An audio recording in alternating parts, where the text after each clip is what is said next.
I'd like to announce this meeting is being recorded, and let's do roll call. Dr. Brandt? Here. Dr. Palat? Here. Dr. Freeman? Here. Dr. Hobart? Here. Dr. Stikos? Here. Dr. Topham? Here. Before we begin, we would like to acknowledge the Chumash people who are the traditional custodians of this land.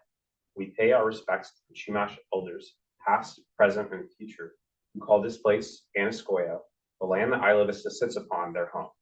We are proud to continue their tradition of coming together and growing as a community. We thank the Chumash community for their stewardship and support, and we look forward to strengthening our ties as we continue our relationship of mutual respect and understanding. We're going to move to consent agenda. Does anyone have an item they wish to pull? Otherwise, I'll entertain a motion. So moved. All right. Motion by Freeman to approve the consent agenda. Is there a second? Second by Stikos. Is there any public comment online? Okay, seeing none, we'll go to roll call. Or actually, we don't need to do roll call. All those in favor, please say aye. Aye. Any opposed? Motion passes. Now we're going to move to the public comment period. It's the time for anyone in the public who has comments on matters that are not on tonight's agenda to speak. Have any public comment or hands raised online? No. Okay, I'm going to close the public comment period and we'll move to the first discussion action item, which is resolution 25-5 to oppose the restart of the Sable oil pipeline. And I will turn it over to Director Hobart to introduce this. All right, so I kind of created a little history of the pipeline that I wanted to go over before we go over the resolution, just to give everybody a background in case anyone's unfamiliar. Okay, so in 2015, Plains All American had ownership in the Refugio oil spill occurred, which dumped over 100,000 gallons of oil into the ocean. And this happened because there was improper surveillance and corroded pipeline. And they had found that 10 miles of the pipeline was 85% corroded.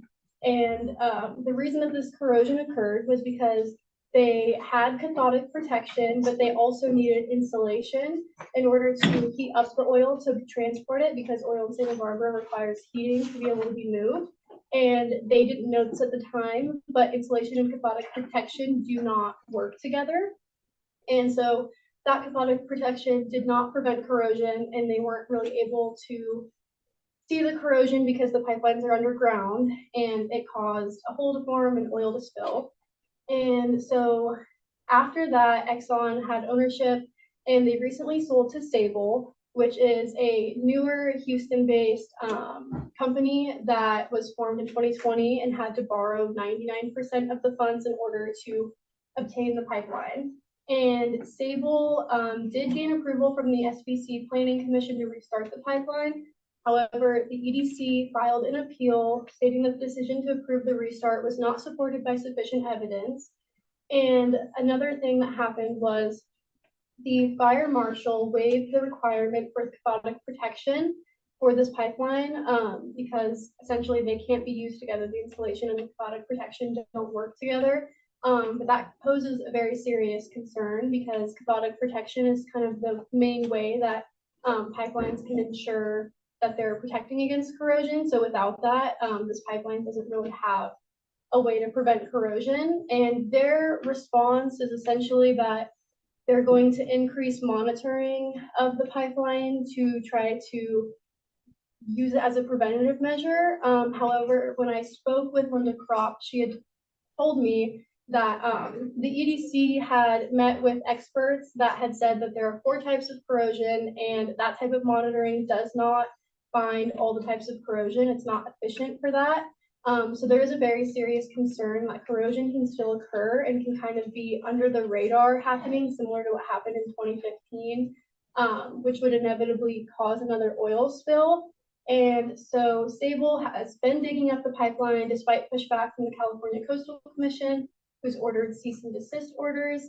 And the CCC basically wants Sable to pursue a permit for its activities, but Sable is kind of pushing back against that and essentially ignoring their requests and their cease and desist.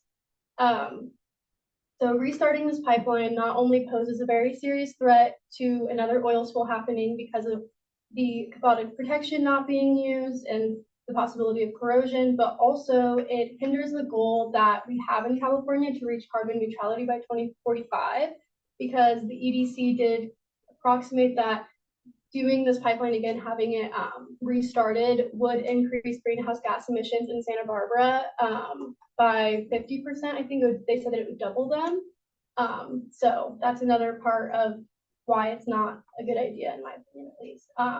So those are kind of the main points that I wanted to bring up, a lot of the concerns that have been raised by the EDC and other organizations about the pipeline, and why we thought that it would be important to bring this as a resolution to the IVCSD. Thank you for that. That is a very detailed explanation of a issue that is incredibly complex and has a lot of layers because of all of the government players at hand. But the reason that we wanted to bring this is because at heart, this is a really simple issue for our community. I remember where I was when I saw the images of oil fouling our beaches, wildlife and marine life that were dead, washed up on shore.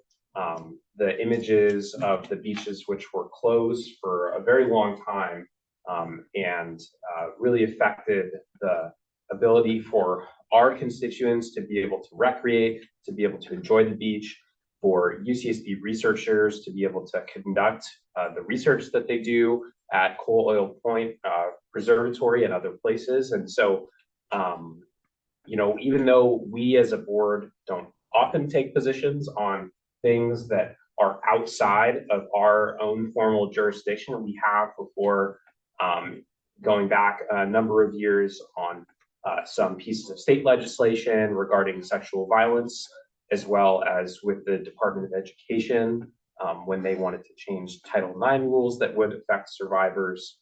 And, you know, I think that more than anything as well, we represent a constituency that is the generation, the younger generation that is going to be bearing the brunt of the climate catastrophe that a decision like restarting the pipeline would happen. So we jumped at the opportunity to bring this forward and support. And this afternoon, the latest update is that the Board of Supervisors sort of deadlocked and took no action on approving, very technical, but moving the permit that had previously been held by Exxon for this pipeline to the new company, Sable. And we know that that's a victory for now, but this resolution is also calling on our state agencies to do more, on the governor to do more, and to step in and support our community and protecting our environment here in Santa Barbara County. So that's why we brought it here forward, and we're happy to answer any questions that the board has or hear any discussion they have about the resolution. I'll move to approve the resolution. Okay. We have a motion from Director Topliff. Is there a second? I'll second. Okay, seconded by Director Sebos. Is there any public comment on the motion? Mark, go ahead. I would encourage you to link beach access locally in your jurisdiction to the bill you're talking about. If you don't link them, you will be accused of stepping outside the jurisdiction, and you'll get hollered at.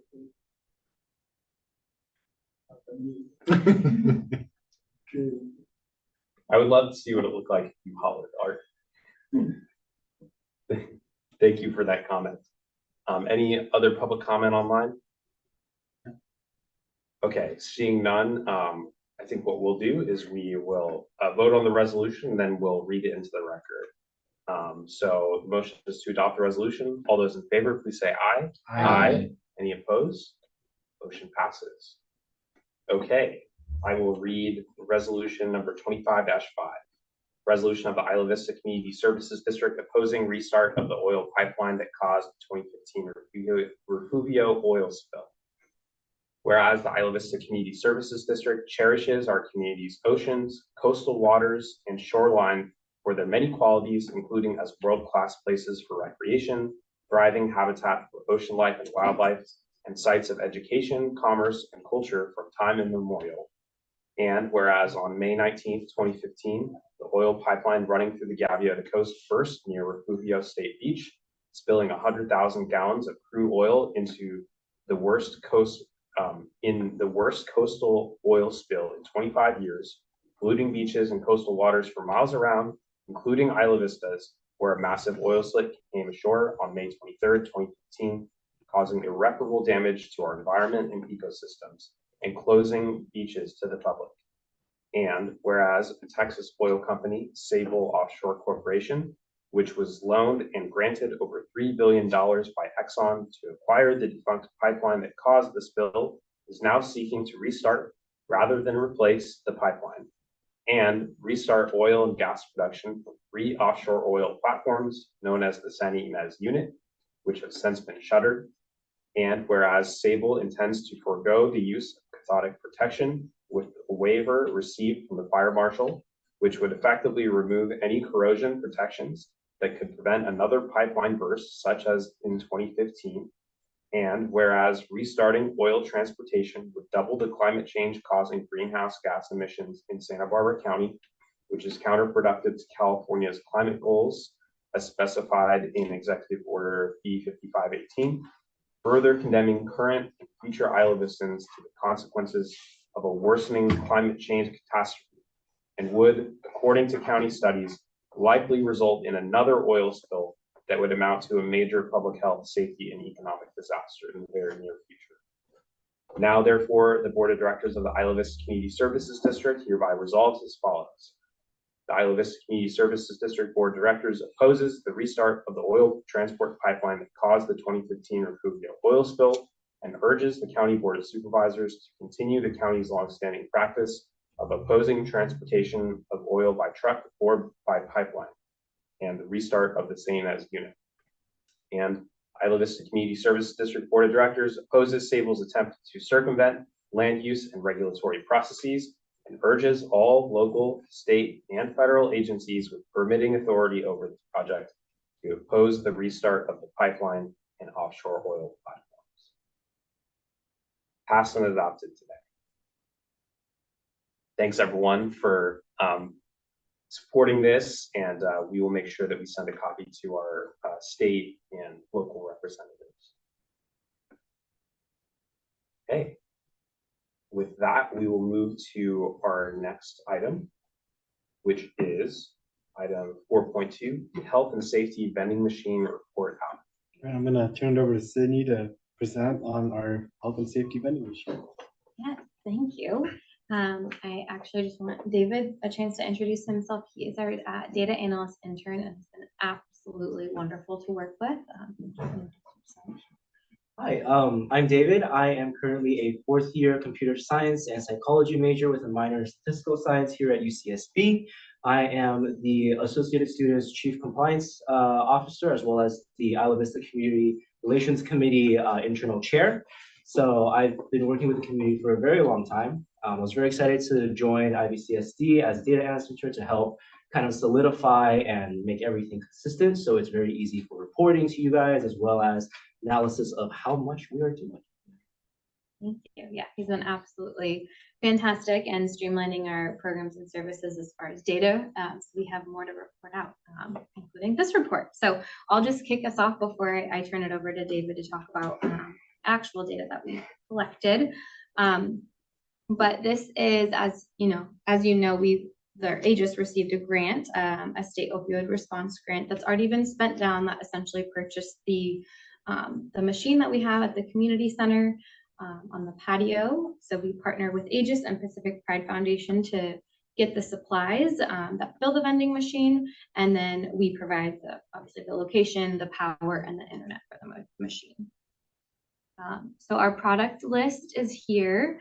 We have Narcan, fentanyl test strips, xylazine test strips, STI and HIV test kits, safe syringe kits at 2 different sizes, and emergency contraceptives.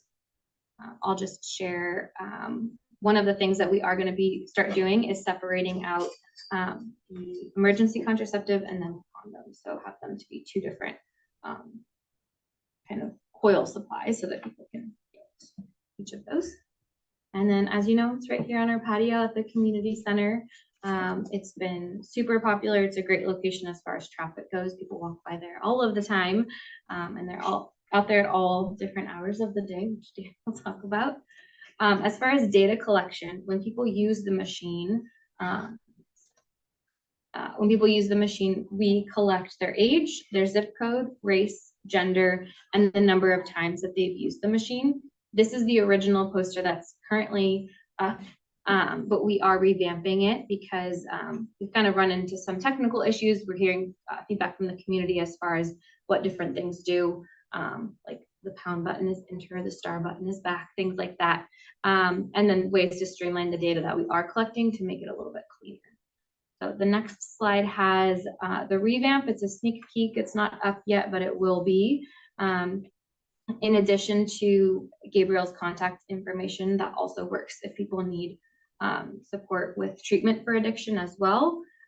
We have QR codes both for how to administer Narcan and then to go to our website where people can see the full supply list as well as a feedback form, which I'll talk a little bit more about.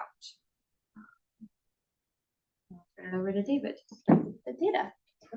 So in terms of user demographic, what we're seeing is a pretty even split between male and female users.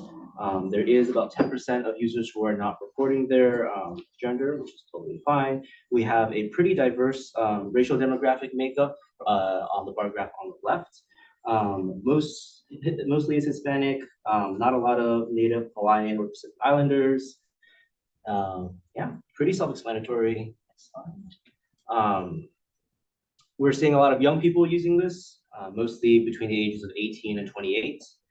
They come from all over the place, likely because they're visiting Isla Vista, seeing it for the first time, but we also have a lot of local people using it. From the right map, you can see it's people from San Francisco, someone even from Vegas. What isn't shown is that there is somebody who entered the zip code as from New York, coming over visiting us, I assume, to try out the vending machine. Most people are using it for the first time. This vending machine has been up since October, and I should mention that the data that we use is between October 16th and January 16th. So we haven't had a chance to analyze the most recent month yet, but we can see that it is mostly new users and first-time users with a few people coming back for more and a little spike at the end with more than 5 uses. So number of transaction-wise, there is a bit of a ramp up from October, and they got very popular in November with over 120 transactions per month. It stayed very consistent through December, even through winter break as well. You'll see that it has dropped significantly in January, but that is really just because we haven't had a chance to analyze the full month of January. People are coming back from the new year, from the holidays, so it was a very slow start in January. And we predict that once we do analyze the data, it's going to be pretty consistent. Very interestingly, this graph shows that emergency contraceptives are the most popular products in terms of the number of transactions. The second most popular might seem like the nasal spray. However, it's actually the safe syringe kits. We do separate it out between packs of the size between 1/2 and 5/16. But if you combine them together, they are number 2 in terms of popularity. And yeah, mostly emergency contraceptives and safe syringe kits. In terms of transaction by time, this is what I personally found very interesting. We have a pretty significant spike between midnight and 2 a.m. in terms of usage, and then another spike at 6 a.m. when people are likely waking up, and then it fluctuates throughout the day with a low point at 11 a.m. and then pretty consistent rising up throughout the afternoon as it drops down a little bit as we get closer to the evening time. This looks a little messy, but it's popularity by time of day for each specific product. You can see the spikes from 12 to 2 a.m. and then the mess of popularity throughout the afternoon. Again, emergency contraceptives spiking up at around noon there, and then once again around 7 or 8 p.m. in the evening. Everything else staying pretty consistent. The nasal spray also spiking up at around 2 p.m., but slowly coming down as the day goes on. Just really quick, we have a homeless lunch at 2 p.m. at the community center every week. Well, 12 to 2. This next slide is more so about kind of the human factor in terms of restocking and monitoring and making sure the vending machine is up for the community. On the left, you'll see restock frequency per month. Usually it's around 8 to 15 different times when somebody will have to come in to restock the vending machine per month. On the right-hand side is the restock frequency per product. Again, emergency contraceptives restocked the most, followed by safe syringe kits and the nasal spray, aligning with our data from before. I'll turn it back to Sydney. thank you. So as far as the feedback survey, again, just 4 responses. So we can't, take it and run with it, but it's pretty clear more Narcan, more clean syringes are what the community would like to see. And they wanted us to see there are some available spaces when one thing runs out, like when you have 10 rows of Narcan, one runs out quicker, they would like to see that replaced with more syringes. So I'm glad that people are utilizing the form. And I'll talk in a second about an expansion opportunity. So as far as program breakdown, just wanted to show you who's providing what. So Pacific Pride Foundation is providing the STI and HIV test kits, the safe syringes, and the emergency contraceptives. And then Aegis is giving us the Narcan, the fentanyl, and xylazine test strips. And then Gabriel's available 24/7 for customer support, which now also includes if someone needs support, an addiction treatment center. And then, like I said, we power the vending machine, the internet. And so this past fiscal year, we budgeted $1,500 for that. Roughly, at least getting it up and running has been about a little over $5,000 of staff time, which is oversight, restocking, and outreach. And then as far as expansion opportunities, so Stessa reached out to us and would like to partner on supplying drink test kits for GHB and ketamine. We actually spoke today, and the goal is to have packages, little packets that have 5 drink test kits per bag, and then it will also have Stessa and care information, and then a QR code of kind of what to do if your drink is spiked. And then we spoke today about also including in that reusable drink covers. So we looked at the coaster option because there are, for the drink test kits, there's like a coaster that you can carry with you that you drop your drink and it tells you, but these are the ones that you stick in and it tells you immediately. We thought providing more is better than just one at a time. So roughly it's $900 for 100 drink test kits to start, and we can kind of see the popularity and demand based off of that. So for this coming fiscal year, I would love to budget $2,400 instead of $1,500 for the machine to accommodate that expansion. So happy to answer any questions. Okay, questions from the board? Dr. Freeman? So the syringe kits, are they multiple syringes or are they one? Just one. Just one. When you're doing the charts that show transactions by time, are you looking at individual like requests? We're Like if looking somebody at does 3 things in a row because they want 3 syringes, are you treating that as 3 things? Individual transactions, yes. Okay. yes. Yeah. I feel like maybe there might be value in like taking the data and first running a filter on it to take like any kind of like cluster of requests and like removing them and like pressing them down to like one, at least for the syringes, if not just in general, in order to try to like because like these spikes in time might just be that it's like, oh well, that's when somebody showed up in order to get 10 syringes, and it's just like it looks like we're really hot at 6 in the morning, but it's like, no, it's just one person stopped by. It happened to be 6 in the morning. That's what caused this spike. There is a limitation in that, in the sense that the data that is collected by the vending machine doesn't allow us to see if it's per one single trans. Oh, it's already aggregated? It's all separated by one like when one product gets dispensed, it records it as one line. It doesn't have any. Right, data. because if you have like a list of all the transactions that occurred Right. at We some can definitely do particular like a time you first- analysis to see if like 3 syringes are getting purchased very close to each other. We can likely infer that it's from one transaction. Yeah, that's Yeah. what I'm saying is just like Yes. to try like assume that because Right, like right. as far as like it might be Yeah. that it's like, oh, it's not like, oh, it's hot at 6 in. It's just Mhm. that that's when somebody showed up to get it on and then Yeah. aggregated. It looks like 6 is the hot time, but like otherwise And in There's something addition else I to wanted to that, know. Jay, is we did see from the data that on December 30th last year, one person came and took 13 Narcan in a row. We can see that because it's from 2:26 p.m. to 3 p.m. So like we can know that that's essentially one group of people or one person. So we do kind of look out for those little blips. stop scrolling. So I'm trying Use to mine. open. Oh, here I got it. Okay. Yeah, that's right.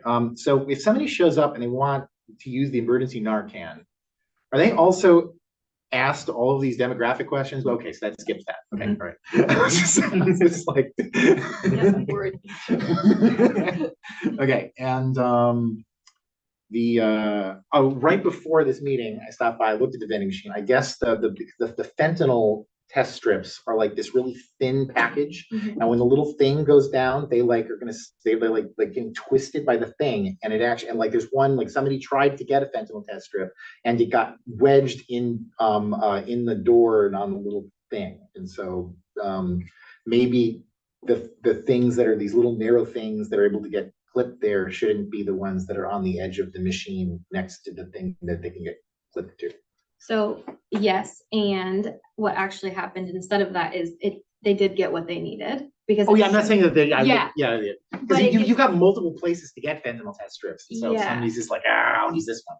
But So, the way yeah. that the machine is set up, if it doesn't dispense and it doesn't get the notification at the bottom that the thing got dispensed, it goes again. So that one just, it's not actually stuck. It's just the next person that comes will get that one, if that makes sense. Like, it didn't actually get stuck. Interesting. Okay. I know, because it just goes around again and then dispenses what it needs to do. Okay. And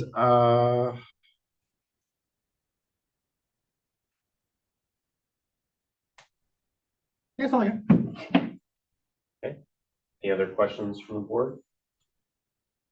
Go ahead. I'm just wondering if we have somebody who does repair if necessary, because it sounds kind of complicated and just given the fact that the community will really come to depend on it. I'm wondering if we would have, if it might be possible that it would go down and we'd really struggle to get it operational again. Yeah, we work really closely with the IT support for the machine, and that's essentially who would fix anything that happened. There is an opportunity if we want, vandalism is always going to be an issue with this machine, of course. We do have a lock box for the outlet so that people don't keep unplugging it. But that is that's definitely a concern as far as. And is that support 24/7 and are they local? No, they're not local and it is not 24/7. No, but through the portal that we have access to, we can mitigate most of the issues that we've had. We haven't really been able, at least as far as I know, turn anyone away because it wasn't working. But yes, that the tech support is on like a funky, it's Ohio time, so it's not. Yeah. But I wonder, is it a machine that should be serviced regularly, like a car? Well, Aegis does have somebody who's assigned to the machine and who does come out to troubleshoot problems. They haven't talked to us about maintenance or issues like that before, but it's a good thing we'll bring up with how that can work in the future. It's new now, but it won't be. Yeah, right. My question was, I know in the recent past, we had an issue with needle supply. Did we get that worked out with Pacific We Prime? did.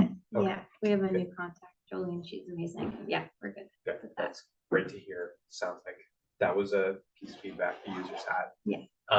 And so your ask is to swap I think it's $5,700 in sunk cost staff time essentially for what was the dollar amount for the additional supplies? $900 for the additional. Yeah, I was really just showing staff time that's been going to this program. But yeah, for additionally $900 for the drink. And you would expect that staff time cost would go down next year because we got it That's the goal. across the finish line and got it open. Okay. Yeah. Well, I think it's a great idea. I think that it's definitely worth seeing how we can partner with stuff so that make people super aware of these specific types of tests, and really doing a lot of outreach to student community. Yeah, and I'll just on that note, we are working to see if the machine can prompt the questions in Spanish because the posters that I showed were in English and Spanish. And additionally, any materials that are going to be inside the machine. Thank you.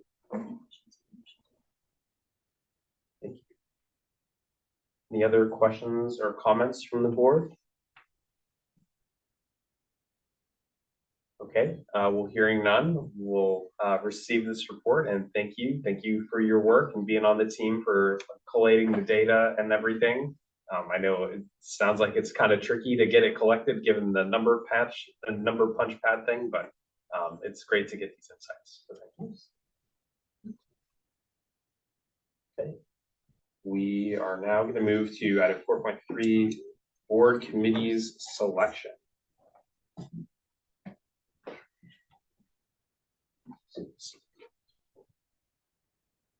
So we wanted to save the final appointments on a number of these, knowing that we were going to be filling a vacancy, which we have done, and we have a full board. And so I think what I'd like to do is similar to what we did at our first meeting, just sort of go through each committee one by one and get a poll for if there are people that are interested.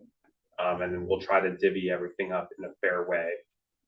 We also, compared to when we talked about it in January, added a couple of we added the liaison roles as well onto this to show all of those. And so the two biggest or there's three that are the biggest ones that are new, which is IVCSD Community Network, which is a group that IVCSD now is responsible for and runs, and is kind of gearing more towards hosting panels rather than like it being a meeting, but I still think it'd be good for us to have a designated liaison there from the board. The County Elected Leaders Forum on Homelessness is something that happens bi-monthly that I've been attending for a number of years, that I put as vacant in case anyone was interested in taking that on. It's a great opportunity to influence homelessness policy. It includes city council members from the cities in Santa Barbara County, as well as led by Supervisor Hartman. And then Associated Students, we have a standing item on the Associated Students Senate agenda to give a report on anything that we want for 5 minutes.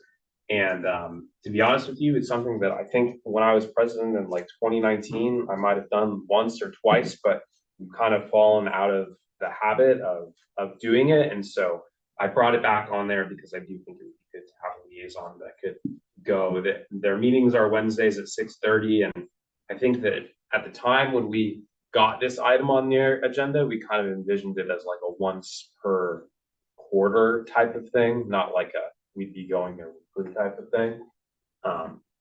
And of course, this is something anytime that you're as directors going to represent us at an external function, you can also ping staff and rely on them to help make sure that you've got a comprehensive list of things to report on. Now that we've talked about those, we'll go back to the top and start with policy committee. We have one vacancy. Anyone interested in policy committee, and do we need to do a quick can you just give a quick overview of what it is? A policy committee meets at least once a quarter, more if not once a month, and they work on updating our policies, especially, we've been focusing on our employee and HR policies in the last 6 to 8 months, and we'll probably continue updating them this year. But it does do other policies like our tree policy, went to the policy committee, but focus is going to be employee HR stuff. Okay, so anyone interested in policy committee? We have Director Freeman is on it, Director Dessler is not here, is also on it. Looking for a third. Carrie says, no way. Thank you. Okay, we'll come back to that. We don't have any interest for now. I think Finance Committee, so it's myself, Director Topliff, and then we had Director Plott and Director Hobart, I think, who indicated they were interested. Is anyone else interested in Finance Committee as well? Can you actually get an overview on that one more time? For sure. So actually on the next agenda item on the mid-year financial report, that is like, for example, the kinds of things the finance committee would be involved in, like seeing before the board and asking questions. And then now that we've done the mid-year financial report for the next, 4 months, we'll be working on our budget process, and the finance committee is very involved in that. So the board essentially, here's all the budget requests, like you got one today, essentially, and then those go to the finance committee to work out the details of, can we afford this, or how does it fit in what we want to do. So it's very hands-on of a committee, but it's a short-term committee. So it meets frequently through June, and then peters out in August, compared to the policy committee, which is always. Director Freeman. I will note that as somebody who is not interested in being on finance committee, has never been on finance committee, but has watched many of the meetings of finance committee, there's a lot of influence over what the district actually ends up doing. Yeah. Because the process of laying out the budget and deciding like, okay, well, I guess you're gonna get to do a lot this year, and you're gonna get, we're gonna have to do a little bit less of this. We're gonna be able to add this if we squeeze it in by changing this. And so it's a kind of a powerful committee. Okay, that good description. So I'll ask again to both Director Plott and Director Hobart, both still interested in this one? Yeah. I think not. Not right now? Okay. Okay, good to know. Maybe we explicitly ask if our new. Oh, no, I'm okay. I thought I saw it not for earlier, Alright. but thank you for that. Okay, next is Legislative Committee. This committee has not really met. No. I think we've had some thoughts that maybe we could put together a legislative platform and take positions on state legislation in a more formal way when it's necessary. But for now, this committee, I think, consider it to be something that's a little bit dormant. If we meet, it'll be like once or twice. And that's what a lot of other districts end up doing too. If they have a legislative committee, it's like once or twice a year you meet. Okay, and we had Director Palat interested last time. Is anyone else interested? Director Stipo's interested. Director Palat, are you still interested in this one? She's welcome to take it. I'm not that interested in it. Okay, so we will make that change there. Parking committee, can you talk about that a little bit, Jonathan? Yeah, so we had a parking committee that technically finished its job, which was to oversee our parking study for a couple years. So it met every month to look at progress reports and give the public a chance to come yell at us if they wanted to yell at us, but no one ever did. We did have people attend. But the parking committee did finish its job. It did oversee the completion of the study. And so we're thinking now we need to redefine it. And actually, maybe our board retreat this Saturday, when we have one of the items, which is parking 101, that might inform what our next steps are for this, if we want to keep it or not keep it. So I think it's a TBD, at least until this Saturday, when we know what we're doing next on parking. Okay.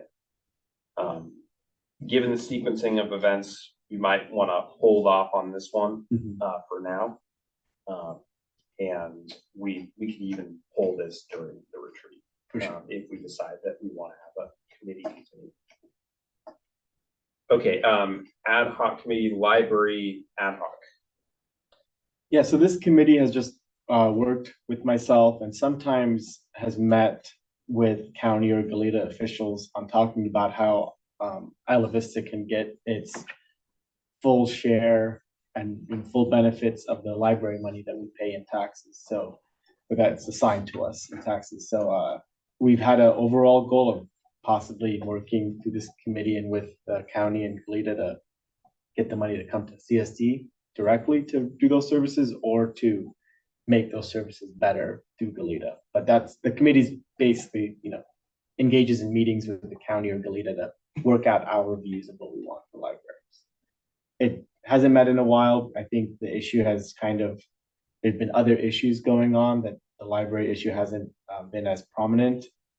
But it is the time of the year where the city of Goleta does their budget, and they're also deciding the library services between now and June. So there may be some things to do for this committee in the next 4 months. Well, that's a good synopsis. We have Director Freeman, who's been on and has been very active in the library issues. This was a committee that I had to step off of when I got a job working for the county because I was working on library issues for the county. I would love to go back on and be a part of this. You would think that libraries are all easy and good feelings, but it can be very complicated and with the politics involved in it. And so I'd be happy to serve and I'll also pull others interested in this. Anyone else interested? There's a lot of drama. A lot of drama. Very complicated. It's like you extremely studied. complicated. Yeah, I was kind of shocked how complicated it is. Okay. I'll do it. Okay, Director Palat. Rise to the challenge. Taking the assignment. Good. Go ahead. Related to this, who is our current Goleta Valley Library Advisory Commission representative? Great question. It's still Marcos. It is still Marcos. We Okay. did appoint him, I think, a year ago. And so I don't think the term has expired. And he says he's willing to do it Okay, until great. we want to change it. I didn't even think about that when we put this list together. I did. but, I know, same here. uh, We'll put that Maybe on. we should check in with him and make sure he's still going to the meetings. They've been, well, he's tried, but they He always changed his cancel. number on us. They never actually hold the meetings, so. Yeah. Yeah, this is a whole other thing with their internal city committee structure. Okay, good catch on that. The property negotiations team, this deals with the ongoing negotiations that we have for real property. That is full. UCSB contribution negotiations team deals with the funding commitment from UCSB. That is full. Spring Festival 2025. I believe that committee has met somewhat recently. We just have to meet about some details, but there'll only be one meeting. Okay. Islanders Food Co-op, that's the committee that met recently. Mhm. That is full. We have a lot to do. Excellent. Liaisons, IVRPD, Carrie, you have done an excellent job on this. Are you interested in keeping it? Unless somebody else would care to. Well, I think this is an important one, especially since you have to get familiar not just with our operations, but also theirs. So you've got the background. So I certainly think it'd be good for you. Will do. Isla Vista Safe, we've gone over that one already. That's myself and Director Watt. Isla Vista Community Network. You have the dates for this? We don't have them set yet. They're on Thursdays at 12 to Thursdays 12 to 1. 1, once a quarter. But it does happen, it'll be Thursday 12 to 1. Anyone interested in this? Can you explain what it is? Oh, for sure. Yes, my bad. So Ivy Community Network, it's in between phases right now. So there's like an old version of it that no longer happens, but the current version is something we run. We didn't used to run this group before, but it's 4 meetings a year, and everybody is invited, but a lot of the people who come are nonprofit service providers or UCSB staff that serve IV, but everybody it's an open meeting and event. Part of it is, people share updates and, what's going on in Isla Vista from their organizations. But the main part of it is there's like a series of different topics that will be discussed over the year. And the last one was emergency preparedness. So we had, students, long-term residents also came. Like that was part of the push for like more people in the public to show up and hear about these issues and share their perspective. And then there's lunch and networking and things like that. So. And we have the topics for spring is public safety and community well-being. Summer is addressing housing and homelessness in IV, and then in fall, fostering community engagement and volunteerism.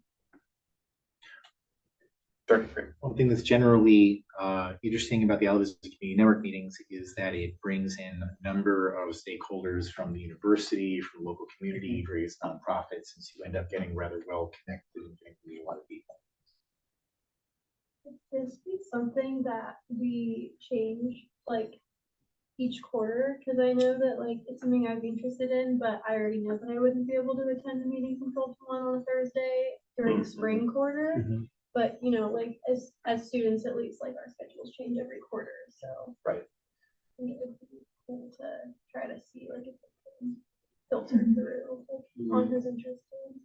I think all of you are always able to come. I think it's a public okay. community social meeting, and Uh-huh. so we'll manage the Brown Act issues, but you can always That's what I come. was wondering, Yeah, because I know for the other committees, you can only have yeah. a certain. Like, I would be interested, but I wouldn't be here at all in the fall, so I wouldn't know how that would work.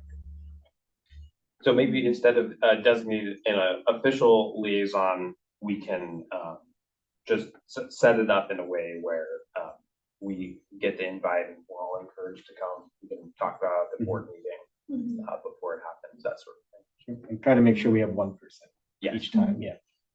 I think we had Jay also comes along. mentioned that with IVC about how I was interested in attending a meeting, but wasn't able to attend the February 5th. And then we had talked about me and Edward maybe switching off. Is that something that's possible to switch off now that we've You can sort of switch started the it? person, I think, but we couldn't add a third Yeah. because Kirsten goes to that too. So then we'd be at 4. So you are able to switch them.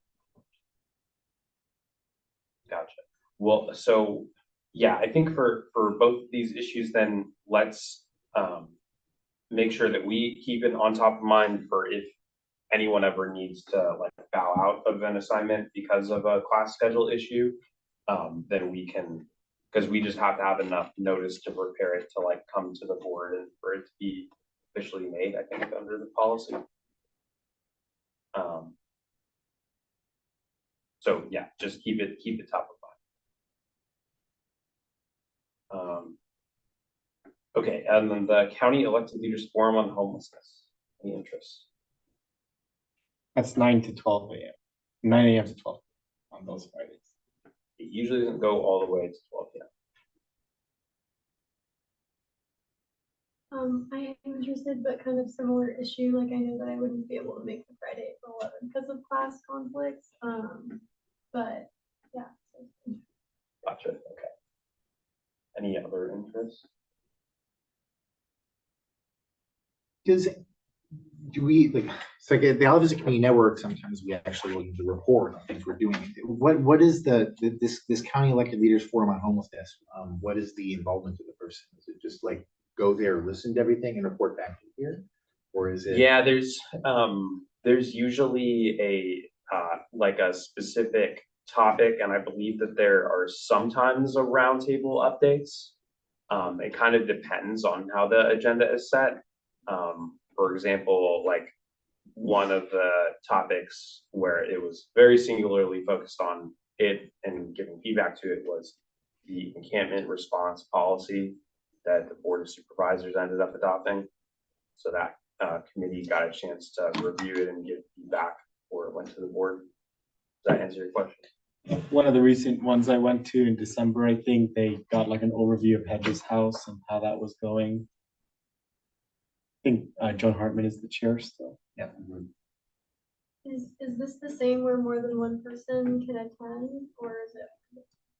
Yeah, as long as we had less than 4 people attending. So maybe this will be another one that we treat kind of like Idaho's Community Network, where we'll try to make a note on the board agenda and then talk about it. Maybe we can do that under our like reports from committee kind of things. Like the meeting is coming up. Meeting is notice of the meeting is coming up. Good. Okay. Associated students. You want to take on the Mansfield associated students? I would be interested. Okay. But then again, I wouldn't be able to do it in the fall. In the fall. Okay. It's just one. We can Okay. cover it. Yeah, I think that's definitely something to be worked around. And I mean, I'm also interested to maybe something where we could do it spring quarter and then maybe I could step in for, during fall when you're abroad. Okay. So for this one, I think what we'll do then is we'll designate Director Sebos for the spring and Director Hobart for the fall. And then they don't meet in the summer. They don't meet us. That's what I said. Oh, they, I thought you said figure out the summer. Actually, they meet on Zoom this summer sometimes. That's bad. Yeah, we don't have to go to that. Okay. So then we've got that figured out. Gonna go back to standing committees. Parking committee, we're waiting to figure that out. Legislative committee is myself, Director Deschler, Director Sebos. Finance committee is myself, Director Topliff, and Director Blatt. Policy committee, we still have a vacancy. It's Director Deschler, Director Freeman, and player to be named later. Anyone else? I'll go for second bite at the apple. Anyone interested in policy committee? I have a question unrelated to the policy committee. When would we want to talk about, like, I have an idea of a committee. Should we discuss that during the retreat or like when would we? If you want to give a brief overview of that now, feel free. Okay. And then we can maybe talk more with staff offline about it. Okay, yeah, so I was thinking that it could be good to almost create like a community outreach committee, because I think that like with the IVCSD, one of the things that I've noticed is just like a lack of awareness specifically from UCSB students about what the IVCSD does. And so that's kind of also when we were talking with the IB Food Co-op about like their problems with that. I thought it would be something interesting to tackle for IVCSD, and like maybe a committee can, like an ad hoc or something, could meet about like ideas about how to spread the word to the larger IB population. Yeah, see a lot of value in that. Thanks for sharing that. So we're not agendized to do that tonight, but maybe we can have talk with staff offline about what that would look like. I don't know if any other directors have thoughts about that too. But I guess we won't talk about it because we're not agendized. Okay, third time's the charm. Anyone interested in policy committee? I will say it seems like there's been a lot more over the last year that was sort of HR related, but it's not always HR related. I know one idea that I shared with Jonathan recently was, you know, a policy about governing like us making donations to nonprofits, right? For example, we got obviously this request in the food co-op, but then we had a separate request as well from I'm blanking on the name of the organization. I don't remember either. But we do get these requests from time to time, and so we had talked about it'd be good to have ground rules for, you know, what's our standard donation, what are the types of organizations that we want to prioritize, you know, thinking of like groups that we already contract with and partner with, and then giving the discretion to the GM or board members for how that gets worked out. I'll do it. Okay, Director Plott is interested. You've got the job.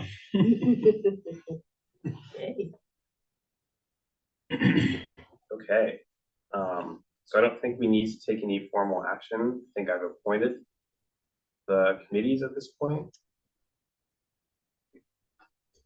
So we are good to go. Okay, we're going to go to mid-year financial update. 1 second to reorder my windows. So there's a lot more in the financial update this year than there's usually an update on. And we're doing the budget process timeline with the financial update. So I'll start with the budget process timeline, since the financial update is the first thing in the timeline. So our budget for this year, you know, we're midway through the year now, this fiscal year. Our fiscal year is from July 1st through June 30th. So we're more than midway through, but we're doing the figures based on midway. But 25-26 budget process timeline. Our goal has always been the same, to have an open and transparent and engaging process for our budget. and review every program that we have. There is a long list of different reports you'll get. I'm not going to read them all, but you'll get some things like the mid-year financial update, our cost of living consideration for our staff salaries. We'll get an annual report from every one of our programs. We'll then approving our board goals is part of our budget process, since we want to align our goals with our budget, or our budget with our goals. And then after all these annual reports have gone to the board, they go to the finance committee. The finance committee comes up with the budget proposals for each program. And then they go back to the board for discussion to get vetted. Like, did the finance committee do what the board wanted, or if there's other information to now change? And then we approve a preliminary budget and then a final budget. So this is a long list of reports just to show you how much work goes into our budget process, that, you know, there's 20 different things that are produced over the next 4 or 5 months. The budget cycle, I kind of already mentioned it, but here's what it is. The board gets an annual report from a program, and they propose next steps that they'd like to do in their program. The finance committee gets an in-depth review of it, drafts the budget for the program for the next year. The board reviews that budget draft. Finally, the finance committee combines all those budget drafts and looks at them as a whole, has a preliminary budget for the board. The board adopts that preliminary budget in June. And then in July, we kind of fine tune the numbers. We look at all the revenue and expenses, and then we adopt a final budget in August. And then you'll see that we just have all the dates and what reports will be at those dates. Today's the mid-year financial update. In March, it's in our policies that we look at the cost of living and the inflation and CPI index in March based on the last year, just to get a sense of it. We'll hopefully approve our board goals earlier this year than when we did last year, because we're having our retreat so much earlier. So then the board goal approval will help inform the rest of the process. And then, you'll see all our different reports come in. They kind of try to get grouped in categories that they relate to, but it doesn't always happen that way. And you'll see June 24th is when we adopt our preliminary budget. August 12th is when we adopt our final budget. But it is pretty much a similar timeline as years past, and I made a couple tweaks based on last year, but nothing major. That's our timeline. Lots of work ahead of us, and for our new board members, the meetings do end up a little longer during the budget season because we're getting so much information about our programs, so that we can make our budget decisions. Okay, thanks, Jonathan. Any questions on the timeline from board members? The process. Okay. And then for the mid-year financial update, I'm not gonna, I attached this report. I'm not gonna read it word for word, but here's what the summary is that our revenues are coming in exactly as how we predicted them. And that's not necessarily a good thing, because we predict the most conservative number.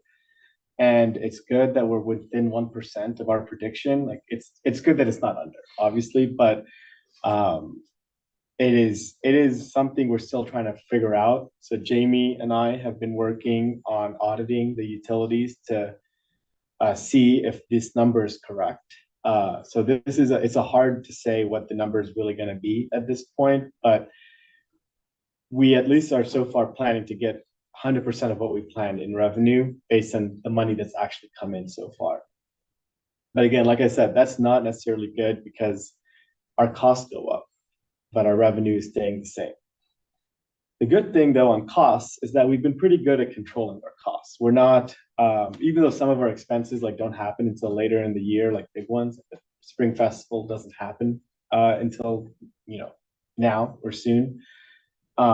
We have only spent 44% of our budget compared to what we budgeted. So that is good because we're underspending while we're collecting, not less than what we planned, but just as much as we planned. Like, it could very well go slightly less.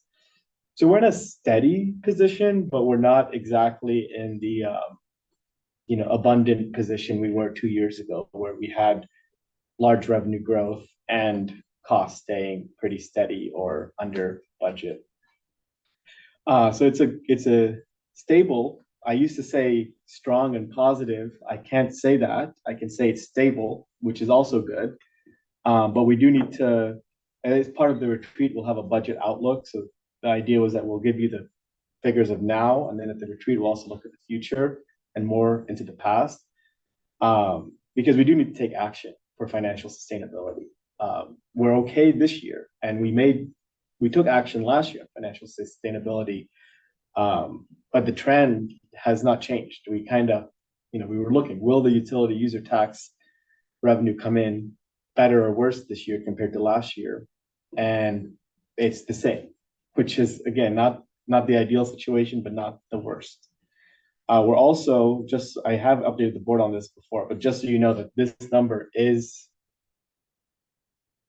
there's a big guess in it, but it is not that big of a guess, which is that we didn't get money for 5 months from one of our utility companies. And we had to guess what they're going to pay us back, and incorporated the payback in here.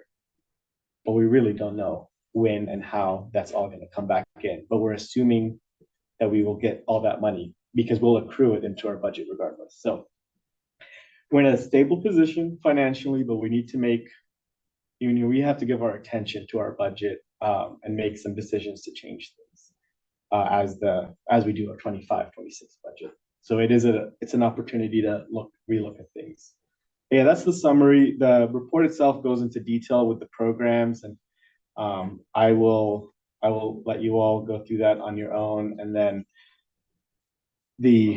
here's the numbers themselves. And so you'll see that we've collected 52% of our revenue in 64% of the year, but that doesn't include the money we're owed, the $65,000. And based on our projections, like I said, we will get almost exactly what we predicted based on all we've collected, what is still left to collect, and what we're owed.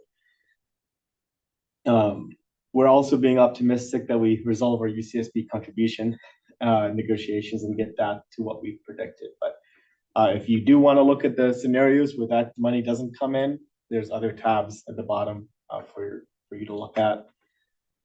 The other thing is, we are doing okay with our sales. We've lowered the goal for sales, so we are now able to meet it. And our reservations, they're just slightly under our percentages, but we know that spring quarter is the most busy one, and so we should get a big bump in the spring there. And this is also only the reservations through December, so we haven't even captured January, February revenue in this yet. So we're doing okay on our other revenue sources, but of course, all our revenue sources are so tiny compared to the utility user tax that's the one that really matters if anything happens to that. And you'll see that we're good on salaries, 53% salaries spent out of 64% of the year. And so that's always a good sign, because salaries are the most inflexible part of the budget. We couldn't just freeze spending if anything happened. With services and supplies, we could stop buying, office supplies, for example, if we have to. So that's the report. This is a new report that is in here now. It's a very simple one. It's just what's our cash balance. We have $1 million. It's $1,700,000, and you'll know that that's less than what we're supposed to have, and that's just because we're owed money. So we are supposed to have 1.9 million in our reserves in cash, but you can essentially count the 65,000 we're owed from Edison and a couple 100,000 we're owed from IVCSD from last fiscal year. That adds up back to the 1.9 million on cash. But we're good. 1.7 million in cash means we have over a year in cash in our reserves. And then finally, just a comparison to last year. We have collected more money at this point in the year than last year, and we also have spent pretty much about the same. Expenditures are pretty on point. So that you'll see large variations in here, but that's because only certain things had large variations. Everything else on expenditures are pretty much matching what they were last year in January. So again, stable financial condition, but we need to keep an eye on it and make keep on it this year. We did a good job last year, I think, making cuts and making adjustments, but the situation is not changing with our revenue, and we do need to look at that more closely. And we are going to be auditing our revenue and making sure that we are getting what we're due. So that does create one level of uncertainty, but it's hard to plan for that. And final thing is the audits should be done in 90 days if they comply, if the companies comply. So we will know this information for the budget next year, for next year's budget. We just don't know it now. Right, thank you for that report. Any questions from the board? Director Plot. I don't know, this might be a dumb question, It's but okay. for this, I'm looking at the financial status from year to year. Yeah. For services and supplies, why are some of the numbers negative? Great question. So let me pull it up right here on the share screen. So some of the numbers are negative because what we do is it's in accounting, there's a term called accruing, which is where you count money from that hasn't actually been spent yet, but it is assigned to that year. We are required to accrue money. So like if there was an expense for $100,000 and we know we owe that money, but we don't have the invoice and we haven't cut the check yet to that person, we have to count that money in the year that we earned the services. And so at the end of the year, like on June 30th, we will count those accruals into our budget so we can show that we spent the money, even though the cash hasn't left.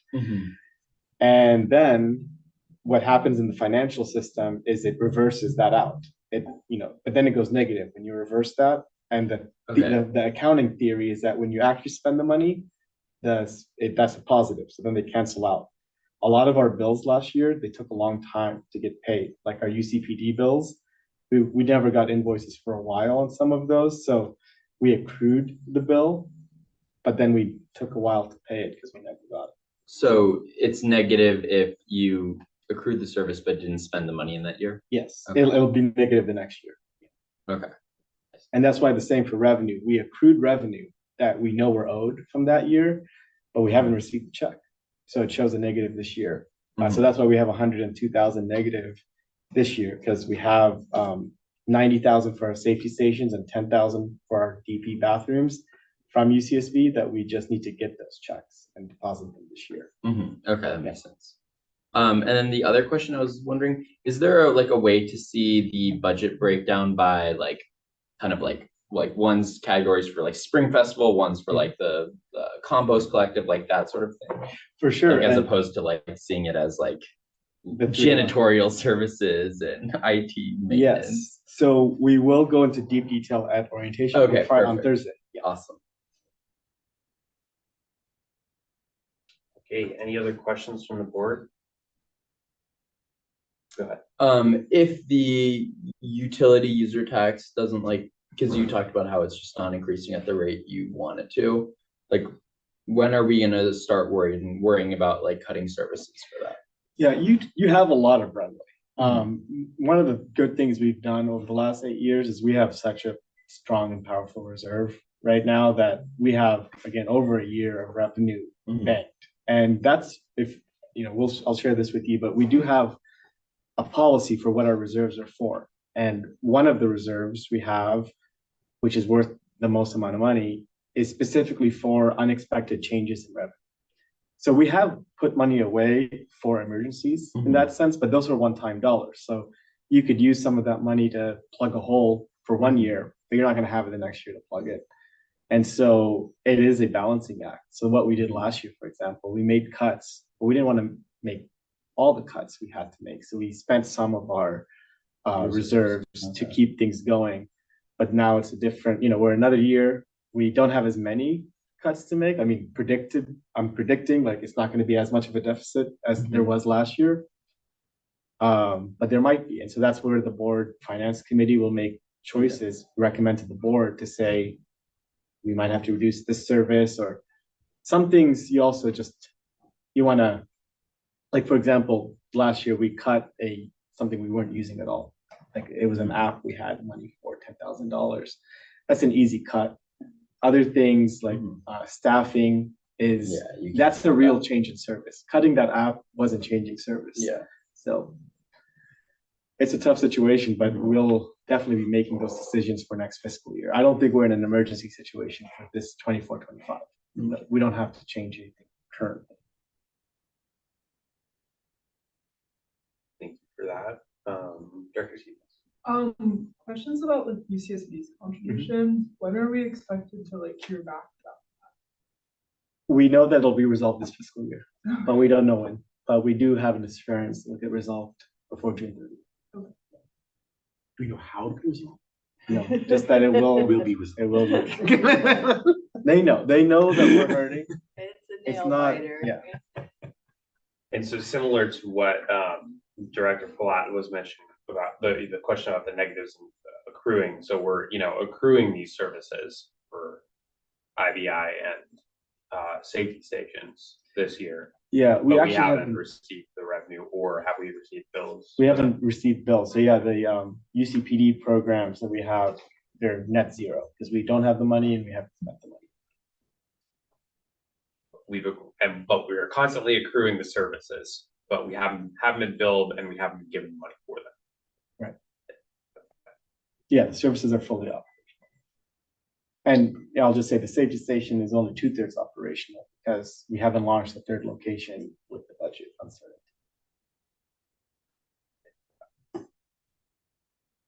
Okay, any other questions or commentary from the board? Open up public comment. Any public comment on this item? Nothing on Zoom. Okay, bring it back to the board. I certainly appreciate these updates. It's, I think last year definitely for our board was a little bit of a wake-up call. It was the first time that we had to cut services. And so it's important that we closely monitor where our expenditures are at, and holding steady is better than treading water or taking on water. So there's definitely some signs of things to be worried, but also some signs that things can get better in the future, which is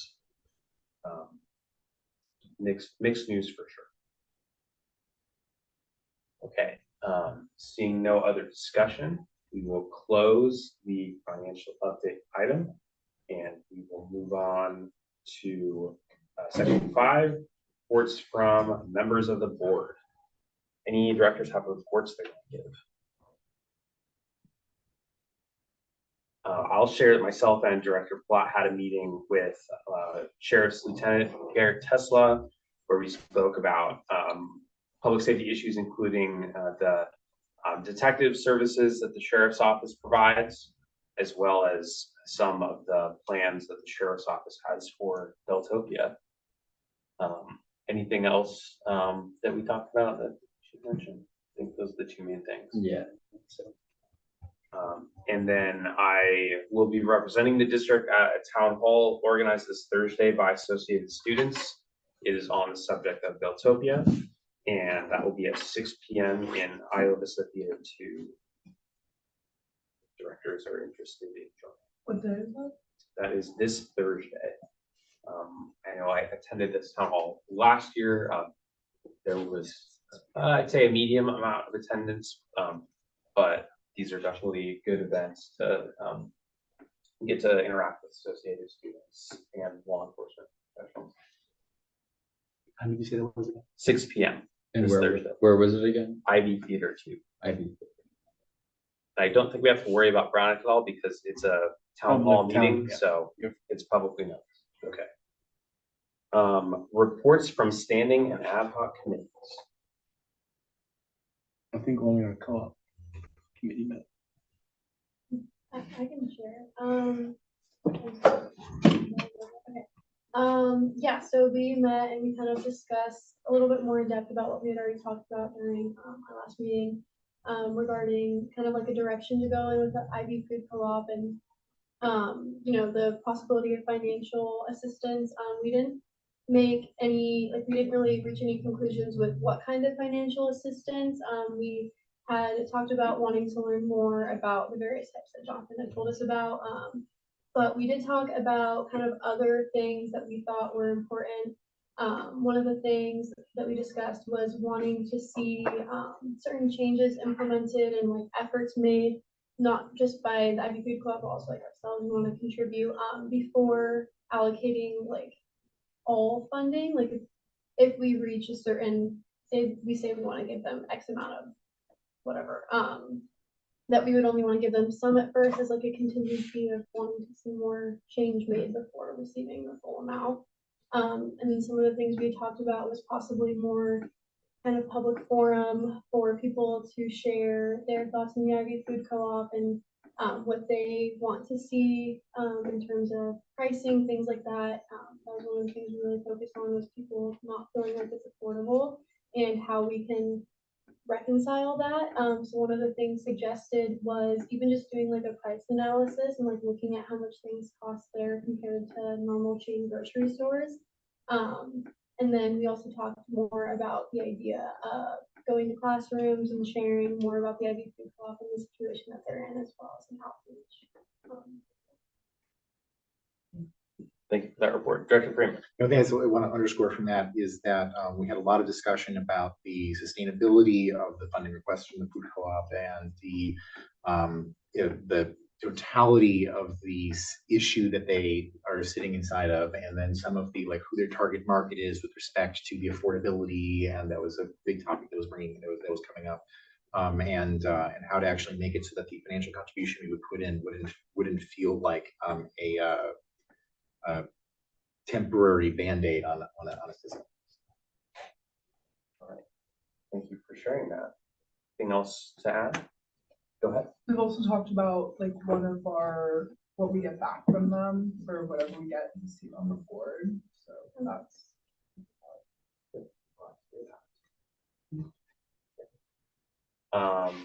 any other reports from committees? Public comment in a couple minutes. Report from district council.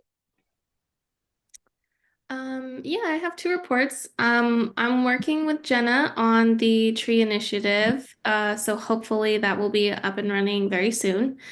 And then I just wanted to let you all know that I will be in person at the board retreat on Saturday. So I am looking forward to seeing all of you. Nice. All right. Thanks, Jamie. Thanks for spending your Saturday with us. Looking forward to it. Okay, report from general manager and staff. All right, so one fun thing that happened in the last 2 weeks is we finally, after many years, finished our mobility plan and took it to present to the MTD board of directors, the bus board, and it was very well received. They really had a lot of good things to say about the plan and what we were proposing. They knew that we were asking for a lot in the plan, but we did talk about the low-hanging fruit we can work on together, like the bus stops being made better. And they were really interested in that. So that was a great time to share our work with the wider community of Santa Barbara and get some feedback on it. And it was very positive. The next thing is, it is now February 25th. So that means with Deltopia only 5 weeks away, a lot of work on that is ramping up more and more every week. So myself and Maya have been doing a lot to get some of our new initiatives done this year. And we've had a little setback, but more success, which is we're not going to be able to do our crosswalk from Little Acorn Park to the community center, but we are able to get a stop sign, new stop sign posted on Trigo, where, the crossing from Bagel Cafe to the community center, and then a stop sign at Seville where there's the current flashing beacon. So we'll be able to slow the cars down significantly as they come down the Embarcadero Del Mar towards El Embarcadero, which is our main goal, is to protect the pedestrians who are crossing. So we'll have a stop sign now to do that instead of a crosswalk and a crossing guard. We also got support and approval from Public Works to do our Uber, Lyft, and DoorDash zones to direct those cars all the way from the medical services area. We're going to get to keep the rainbow crosswalk. It'll just be on the sidewalk. So find a compromise. And then finally, we've been doing a lot of work. Maya has been doing a lot of work in coordinating all the different medical services to make sure that we are plugged in fully with what, our sobering center, our EMTs, are fully plugged in the county's medical plan. So a lot of new and different things are happening for community festivals, since the usual stuff has now become really routine, like getting the food, getting the bands, getting the water and music. So yeah, all this public safety stuff is ongoing, and looks like we've got some good progress there. Another thing is you're all invited this Sunday to the community care block party, and it's at St. Michael's, or same street as St. Michael's. I forget the. Well, I should know this off the top of my head, but near Okay. St. Michael's. And a lot of work went into the community care project, and you can see on our Instagram, or just go in person to like Creek Park or St. Michael's Church, or the streets around it. A lot of volunteer efforts went into improving public projects in the area, and the block party this Sunday is the celebration of all that. And we are going to come to the board with a quick updated report of what all happened in March. I'll also say that was it only last week? But yeah, last week when we had the storm, we did share the county's properties that are at risk of erosion. It's dozens more than before. I mean, it's a lot of properties. It was our most popular Instagram post in a very long time. We had over 100,000 people on our Instagram in the last month. So we have, and almost all of them are in Island. We have our board retreat this Saturday, and we're doing board orientations 2.0. So we did one orientation 2.0, and we're working on the other two. But the retreat agenda right now is going to be board relations. That's what we did 2 years ago. Community feedback and / community relations. So there's a kind of connection there. Brand audit discussion. That'll be over lunch. That's one of our board goals, to do that. Budget outlook. So less of the detailed numbers, but more of like the trends of our budget. I'm going to talk about what we've done so far in program analysis and tracking success of programs, but also we've always wanted to get to this item at our board retreats, but we never actually have had time to talk about what the board wants to see in terms of how we analyze our programs. And that'll be helpful because we can incorporate that feedback as we do our program reviews for the rest of the quarter. We'll have a parking 101 session. We're going to basically go over the next steps are required of us to do any actions on parking based on our parking plan. And we didn't get to really go over those plans at a public meeting or have a discussion about them. They happened over such a long period of time, and we approved them at the end. So this is a chance for the board to really engage with the parking issue and see, go or no go, or do this or not that. And then finally, we'll look at our board goals and see what our goals are for the next year and how we want to prioritize them. That's the retreat agenda. We did map it out to be 6 hours. One of them might end up leaving. I think we already removed one, but that is the aspirational agenda for the board retreat. And I will send you all, like I usually have it for new folks. I send like a survey, and it's up to you to take it. It's not part of the retreat. Like, we don't report out the results. It's more of like a thought tool. Like, it's a bunch of questions and you can answer them. And if it helps, gets your, ideas flowing, that's great. Some do it, some don't. But I'll send that to you all to start thinking about these, 5 topics at our retreat. That's my report. Okay, excellent. It's a busy work here at busy IVCSD times. land. Yeah. Any questions on Jonathan's report? Okay, seeing none. I'm going to reopen public comments because I think we saw a hand in the audience. You had a public comment that you want to share? Feel free to go ahead. Yeah, I wasn't planning to participate too much, but something did catch my ear. And I thought it's sounding like there's taxpayer money that might be used to help fund the co-op. Yes, that's what we're talking about. Why is that happening? What in other stores say? Why don't they help us? We're not really prepared to have a back and forth, but what I can tell you is if you go back and watch our meeting that we had, the last board meeting, we had a hearing about this. We had a request from the Isla Vista Food Co-op board of directors for support. They're making requests to a number of community organizations given their financial situation. but can't talk about it because we're not agendized to go into too much detail right now. All right. I would like to revisit that issue. I personally don't think they have earned it. Thank you for your Yes. comment. All right, I'm gonna close public comment and the next item on the agenda, we're gonna move into closed session. Council, can you read us in?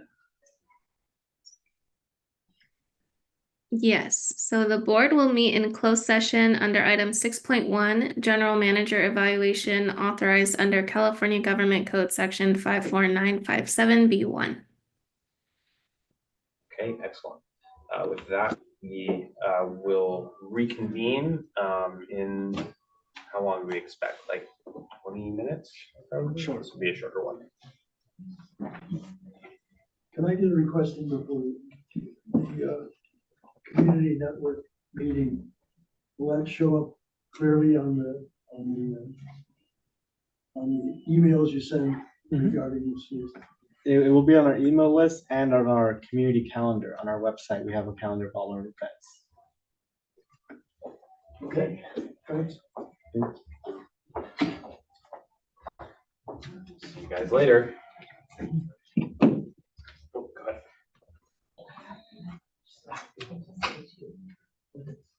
Okay.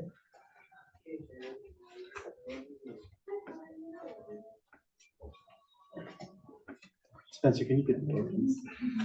Thanks.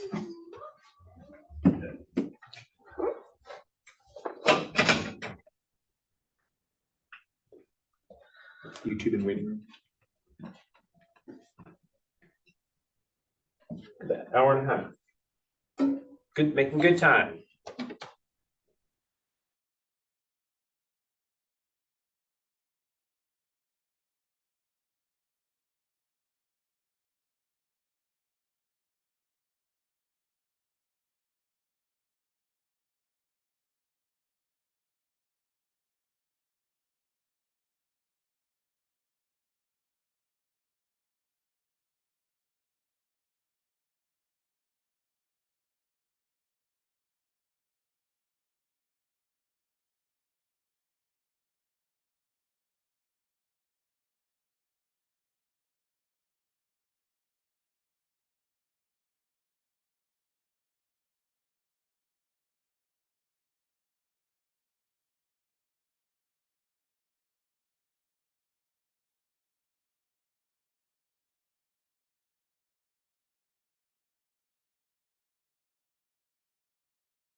Okay, we are reconvening the IVCSD Board of Directors. Council, can you report out, please? Yes, so the board met in closed session on item 6.1, general manager evaluation pursuant to Government Code Section 54957B1. A discussion was had, direction was given to staff, no reportable action taken. Okay, thank you. Our next meeting of the board of directors will take place on March 11th, 2025 at 6 p.m. on Zoom and right here in the Isla Vista Community Room. And with Future that, agenda items? Future that? agenda items. At there are a number of residents of Isla Vista, like long-term residents who have signed off on a letter to the county requesting a presentation on what was called builders remedies projects that are occurring in the near future in Isla Vista. And they are interested in whether the IVCSD would want to support or organize that kind of look at the development and how it would impact our parking programs and things like that. Let's talk offline because it sounds, I was made aware recently there is a forum that is happening, I think, about Planned by this. the county supervisor on March Oh, 6th. okay. She's organizing it. Because that had been the request between ours and IVRPD was to do a housing town hall ID2. So I think it's just happening. Okay. Okay, and then you mentioned your idea for public outreach committee. The suggestion that I was going to give before I forget is maybe talk with Jonathan and Maya, since they lead the public outreach, about what that could be. And from there, you know, if there's a proposal that needs to come to the board, we can schedule that. Yeah, and we're gonna have community feedback and what the board wants out of community feedback also. That's at right, at the retreat. Yeah, that's what So we'll you can talk more about it then, of what you're looking for. Okay, excellent. With that, we are adjourned. Great. Very good, thank you.